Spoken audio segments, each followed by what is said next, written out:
మీకు ముందే రిలీజ్ ముందే బయట నుంచి ఒక ఫీడ్బ్యాక్ వచ్చింది, కొంచెం చూసిన వాళ్ళు కొంచెం లేకపోతే కట్ చేయమని తీయడానికి ఒప్పుకోలేదు. అంటే నేను అసలు మేము సినిమా ఎవరికి చూపించాము, మేమే చూసుకుంటాం. అండ్ చెప్పడం ఈజీ, చేసిన వాళ్ళకి మాకు తెలుస్తుంది. సో మా attachment to the film or so much that it is connected to in every point is very important. And తక్కువని ఏది పడితే అది కట్ చేసుకుంటూ వెళ్ళిపోతే ఈ సినిమా ఉండొచ్చు ఇట్లా ఎపిసోడ్లో. అంటే సో డైరెక్ట్గా అంటే నేను చాలా చిన్నతనంలో షోలే సినిమా చూసాను. ట్రైలర్ చూసిన తర్వాత నేను షోలే చూసినాక ఆ తర్వాత చాలా కమర్షియల్ సినిమాల్లో షోలేలోని క్యారెక్టర్లు వాడడం కానీ హీరోలు ఆ సీన్లు వాడడం కానీ చేశాను. ట్రైలర్ చూడగానే షోకి అడాప్ట్ చేసినట్టుంది అని స్వప్న గారు భోజనం చేసి కూడా చెప్పాను. తర్వాత సినిమా చూసినాక పూర్తిగా నాకు అర్థమైంది షోలే స్కిప్పింగ్ ఆ క్యారెక్టర్లు కొంచెం తీసుకున్నారు.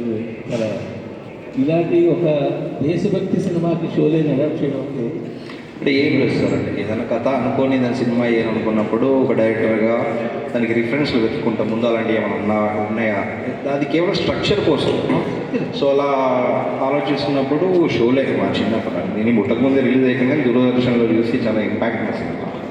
సో స్ట్రక్చరల్లీ అదైతే బాగుంటుందేమో అని చెప్పేసి అనుకొని స్ట్రక్చర్ వరకు, ఓన్లీ స్ట్రక్చర్ వరకు అది ఫాలో అయ్యాము. అండ్ యాక్చువల్లీ అది ప్రిటీ గొప్ప విషయం. మీరు అలా షోలే సెటప్తో కంపేర్ చేయడం అనేది చాలా చాలా గొప్ప విషయం అని నేను అనుకుంటున్నాను. అంటే నాకు సినిమా చూసినట్టే ఆనెస్ట్ ఒపీనియన్ చెప్తాను. సినిమాలో 3 క్వశ్చన్స్. ఒకటి హీరో ఫుట్బాల్ ప్లేయర్, అతని గోల్, అది ఒకటి. 2 ప్రేరణపల్లి ఊరు ప్రజల పోరాటం. రెండు ఈ 2 కాకుండా మిక్స్ చేసుకునే అవకాశం ఉంటే హీరో హీరోయిన్ వాళ్ళ మధ్య కెమిస్ట్రీ, ఆ లేయర్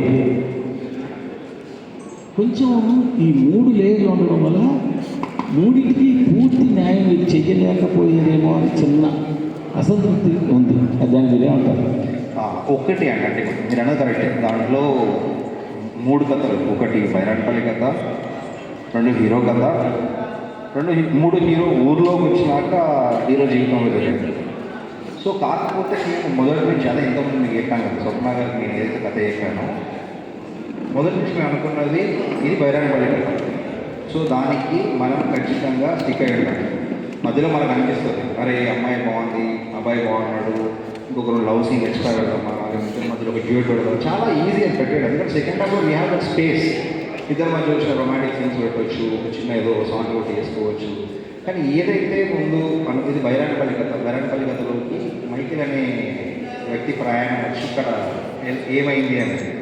సో దానికి మేము స్టిక్ అయి ఉన్నాం, అదే చేశాము మన సినిమాలో.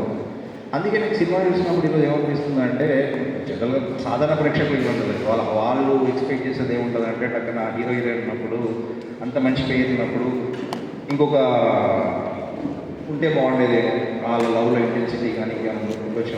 అది తప్పేం కాదు, అది ఎక్స్పెక్ట్ చేయడం తప్పేం కాదు. కాకపోతే మేము ఏదైతే మొదటి నుంచి అనుకొని స్టిక్ అయినామో అదే చేశాను. అందుకే మాకు అందరూ సినిమా ట్రైలర్ వేసినప్పుడు ఒకరు కథ గురించి చేసుకుంటాం, ఇది ఉండొచ్చు అని చెప్పేసి. సో వాళ్ళు థియేటర్కి వచ్చినప్పుడు అది లేకపోవడం వల్ల కొంచెం డిసప్పాయింట్మెంట్ ఏమైనా ఉండొచ్చు తప్పించి అది గందరగోళం కన్ఫ్యూజ్మెంట్. అందుకే very beginning political context establish చేసి, దాని తర్వాత ఊరు మనుషుల గురించి ఎస్టాబ్లిష్ చేసి, దాని తర్వాత మైకేల్ ప్రపంచం ఎస్టాబ్లిష్ చేసి, మైకేల్ అని లక్ష్యం ఎస్టాబ్లిష్ చేసి, ఏం జరిగింది ఇక్కడ, ఎందుకు ఎండప్ అయ్యిందో, ఇక్కడ వ్యక్తిత్వం గడపడం, చివరికి ఏమైపోయింది, ఇదే మొదటి నుంచి మన స్ట్రక్చర్, అదే ఫాలో అయ్యాము. అదే నేను అనుకున్నట్టు ఒక ట్రైలర్ చూసినప్పుడు ఒకరు ఇలా ఉండొచ్చేమో అనుకుంటారు, అది లేకపోయేసరికి వచ్చిన ఒక చిన్న డిసప్పాయింట్మెంట్. ఇంకోటి ఏంటంటే మీరు కానీ ప్రొడ్యూసర్లు కానీ ముందుగా ఇది బైరాన్పల్లి కథ, ఇదిగా ఉంటుంది కథ, ఇది మేము తీసుకున్నామని జనాలకు ఒక ఇన్ఫర్మేషన్ ఇవ్వలేకపోవడం కూడా మైనస్ అయిందేమో నేను అనుకున్నాను. అది అండి క్లియర్. ఇప్పుడు ఛాంపియన్ అంటే టైటిల్ పెట్టి, ఫుట్బాల్ పెట్టి, ఒక మంచి పేరు పెట్టి, ఒక మంచి పాట పెట్టి సరికి జనాల తాలూకా తాటు వేరే దానికి వెళ్ళే అవకాశం వాళ్ళు వచ్చిందంట. అంటే బిగినింగ్ టీజర్స్ వచ్చినప్పుడు అప్పుడే బైరాన్పల్లి మెన్షన్ చేస్తే టూ ఎర్లీ అయిపోద్దేమో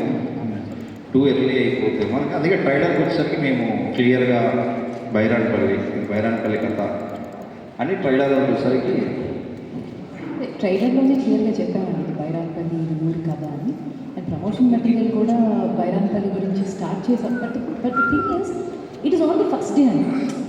వచ్చినాక ఇది అనుకున్నాం అది కాదు, అది అనుకున్నాం ఇది కాదు, ఇట్లాంటి ప్రతి సినిమాకి ఉంటాయి. But end of the day cinema బాగుందా, ఎంటర్టైన్ అయ్యామా, విజువల్గా ఎక్స్ట్రాడినరీగా ఉందా అనిపించిందా, నా టికెట్ వసూలు నాకు అయ్యిందా, దట్ ఈస్ ఇంపార్టెంట్. అండ్ అది మీరు ఎక్కువ ఆలోచిస్తారు. మీరు క్రిటిక్స్ కాబట్టి మీరు ఎక్కువ ఆలోచిస్తారు. ఆడియన్స్గా ఇదే ఇంపార్టెంట్. వాళ్ళు వచ్చి అంటే ఎంతో కొంత వచ్చి ఒక చిన్న surprise element is also interesting. I feel that will also work. Roshan గారు, మీరు సినిమా ఓపెన్ దగ్గర నుంచి బైరాన్పల్లికి వచ్చేదాకా మీకు పర్ఫెక్ట్ టైలర్ మేడ్ క్యారెక్టర్ మీకు అనిపించింది. Thank you. అక్కడి నుంచి అక్కడ దాకా మాత్రం మీ హుషారు, మీ స్క్రీన్ ప్రెజెన్స్, మీ